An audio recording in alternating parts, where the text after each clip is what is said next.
కాంగ్రెస్ నాయకుల తీరుపై బీఆర్ఎస్ నేత వంటేరు ప్రతాప్ రెడ్డి మండిపడ్డారు. మైనంపల్లి హనుమంతరావు గజ్వేలుకు వచ్చి హైడ్రా గురించి మాట్లాడడం సిగ్గుచేటన్నారు.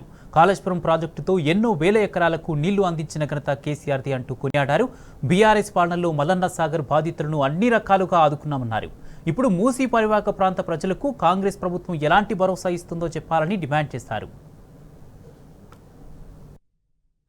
తెలంగాణ రాష్ట్రంలో కాళేశ్వరం అంటే కేసీఆర్ అంటే కాళేశ్వరం దాదాపుగా 18 లక్షల ఎకరాలకు నీళ్లు ఇవ్వడానికి 83,000 కోట్ల రూపాయలు ఖర్చు పెట్టి దాదాపుగా 10,000 మందికి R&R ప్యాకేజ్ ఇచ్చి రిహాబిలిటేషన్ ఇచ్చి వాళ్ళ యొక్క ఆస్తుల యొక్క విలువల్ని లెక్కగట్టి వాళ్ళకి డబ్బులు ఇచ్చిండ్రు, వాళ్ళ ఇళ్ళకి డబ్బులు ఇచ్చిండ్రు, వాళ్ళ స్ట్రక్చర్స్కి డబ్బులు ఇచ్చిండ్రు, అన్ని విధాల అన్ని రకాల R&R కాలనీస్ సరిపడే ఇచ్చిండ్రు.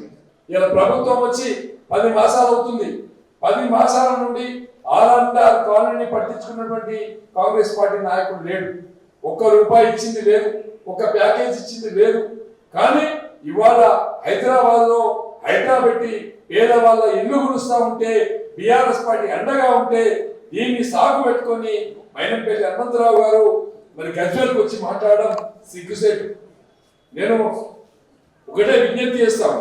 ఆ రోజు మల్లన్న సాగర్ లో ఉన్నటువంటి రైతాంగానికి 18 సంవత్సరాలు నిండిన అమ్మాయికి ప్యాకేజ్ ఇచ్చినాం, ఫ్లాట్ ఇచ్చినాం, ఇల్లు ఇచ్చినాం, వాళ్ళ ఆస్తులకి వేలడిచ్చినాం. 21 సంవత్సరాలు నిండినటువంటి అబ్బాయికి ప్యాకేజ్ ఇచ్చినాం, వాళ్ళ అమ్మ నాన్న ఉంటే వాళ్ళకు ప్యాకేజ్ ఇచ్చినాం, ఇల్లు ఇచ్చినాం, 200 గజాల జాగా ఇచ్చినాం. మరి అదేవిధంగా హైదరాబాద్ లో కానీ ఎన్టీఆర్ లో కానీ కూలుస్తున్నటువంటి వాళ్ళకి మీరు ఏమిస్తున్నారు? వాళ్ళ భరోసా ఏంది? వాళ్ళ కోసం ఏం మాట్లాడుతున్నారు? ఇలా ఎన్టీఆర్ లో ఉన్నది పర్మిషన్ ఇచ్చింది అటు కాంగ్రెస్ గవర్నమెంటే. మరి వాళ్ళకు కూడా మీరు కూడా రిహాబిలిటేషన్ సంబంధించి వాళ్ళ ఆస్తుల యొక్క విలువ కట్టి ఇవ్వండి, బిల్డింగ్ స్ట్రక్చర్ వాల్యూ ఇవ్వండి, ల్యాండ్ వాల్యూ ఇవ్వండి, మరి బోర్ ఉంటే బోర్ స్ట్రక్చర్ ఇవ్వండి, అదే కాకుండా ప్యాకేజ్ ఇవ్వండి, రిహాబిలిటేషన్ చేయండి. అట్లెక్కడ చేయట్లేదే. రాత్రి దొంగల్లాగా పడి దోసుకుంటా ఉన్నారు. దానికోసం ఇక్కడ దోసుకుంటున్నటువంటి విషయాన్ని ఇక్కడ బీఆర్ఎస్ నాయకత్వం ప్రశ్నిస్తుంటే దాన్ని తట్టుకోలేక గజ్వేల్కి వచ్చి ప్రెస్ మీట్లు పెడుతున్నాడు హనుమంతరావు గారు. ఇది పద్ధతి కాదు. ఇలా మల్లన్న సాగర్ అంటే మామూలు విషయం కాదు. దాదాపుగా అటు ఖమ్మం, వరంగల్, కరీంనగర్, మెదక్, హైదరాబాద్, ఆదిలాబాద్, నిజామాబాద్ ఇన్ని జిల్లాలకు కాళేశ్వరం నుంచి నీళ్లు ఇస్తున్నాం. మరి 1,50,000 కోట్లు పెట్టి మరి మూసీ నదిని ప్రక్షాళన చేస్తే ఎంతమందికి ఉపాధి లభిస్తుంది?